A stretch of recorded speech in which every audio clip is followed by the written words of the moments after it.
Hey there, my name's Brashler, and in this video, I want to talk to you about your snare drum being out of phase. Now, there's two types of things that I want to talk about with phase, and the other one is polarity, and they are very different things. But if you're brand new to my channel, I'm all about helping you feel more confident with your production gear no matter where you're starting from. So let's go ahead and dive in. Now, with a snare drum, there are two things that I want to talk about, and this actually goes for any input or source out there. There is phase and there is polarity. And these two things are similar but very different.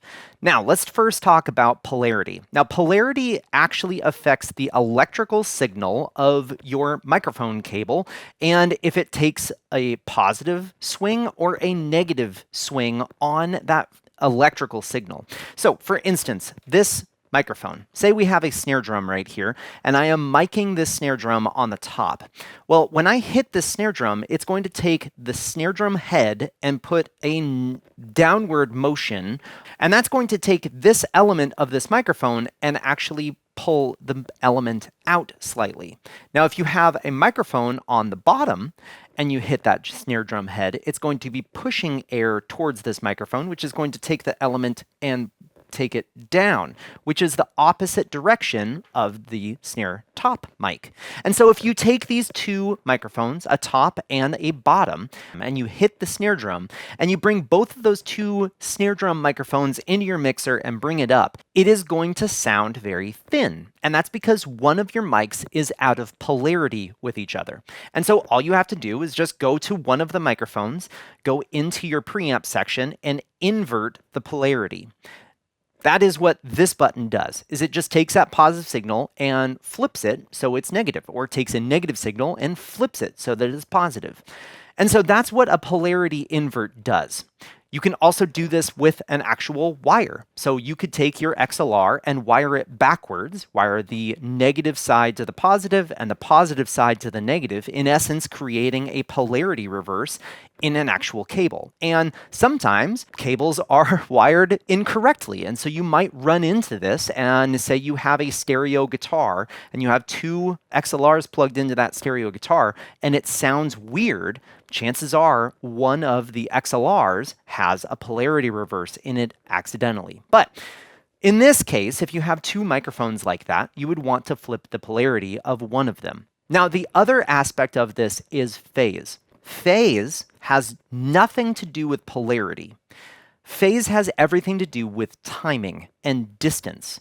Now, the speed of sound travels through the air. And if I have one microphone right here and another microphone over here, then what's going to happen is this sound is going to hit the first microphone first, and then slightly later, it's going to reach the second microphone in time. Now, you can fix some sounds with a polarity reverse to fix phase. However, the correct way of fixing a phase or a timing issue like this is to put a channel delay on your channel. Now, this is pretty cool, because if we think of the snare drum mic and we think of our overheads, the way that I like to mix drum overheads is I like to place them in a way that captures a very nice overall picture of the drum set. And I take a lot of the sounds of those overheads because they usually sound pretty good.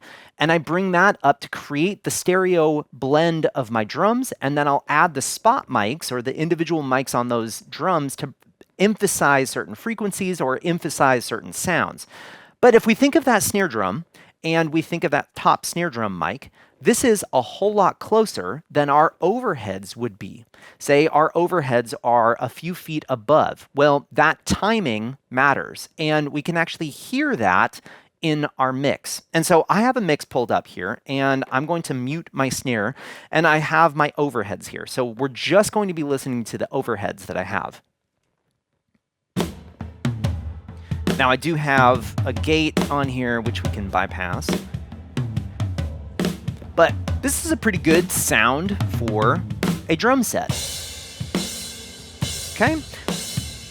However, if I open up my snare drum mic and I'll mute the overheads, okay? Nice sounding body to it. A little bit of a ring that I had to take out with some pretty aggressive EQ. But if I listen to the overheads here and then bring up the snare drum mic, listen to what happens with the snare. It's just not really doing it for me. Here it is muted, unmuted. So I'm hearing some more direct head sound, but I'm not getting the body that this snare drum mic actually has. And that's because there's an issue with our timing or our phase of this channel. Now I could go through and just flip the polarity, and let's try that first. So I'll unmute the overheads here, and I've selected on the snare drum mic. There's all that body that I want. Okay. That's with no polarity invert. And here's with polarity invert. A lot more body to that. Now, I know that this microphone is not a polarity thing.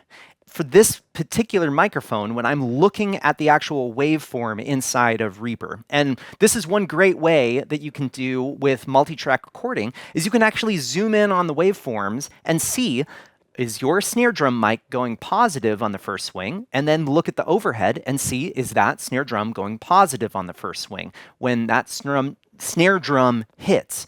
And in my case, that's yes. But when we invert the polarity, it does bring back some body that I'm looking for. But this is a timing thing, not a polarity thing. So what I'm going to do is I'm actually going to dial in a little bit of delay for my close snare drum mic. Now, the thing that I would want to delay is I would want to delay the closer channel because I'm delaying it in time. So you can't really bring the farther channel and bring it closer. You can only bring the closer channels and delay them in time. So in this case, I'm going to select my snare drum mic here, and I'm going to insert my delay, and this is on my preamp page. And I am going to go to feet, and what I can do is I can dial in the amount of distance between my overhead mic and my snare drum mic. And that's roughly around 3, maybe 3.5 feet for this particular drum set. And so what I'm going to do is I'm just going to go ahead and play this, and I'll start dialing in some delay on this.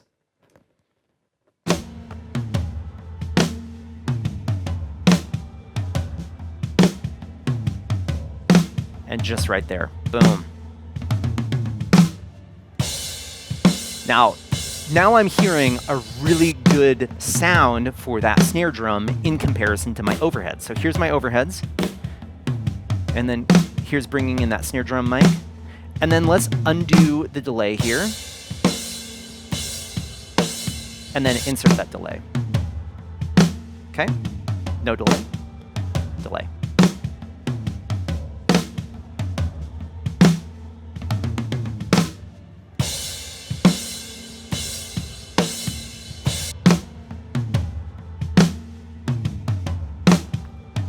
Now, there is a big difference between having no delay and having delay.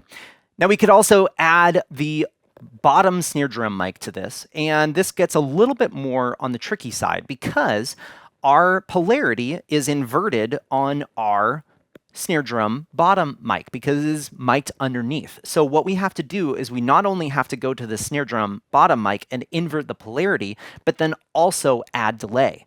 And so let's go ahead and listen to this and add in this snare drum bottom mic. Okay, so I'm going to go ahead and dial in some delay here.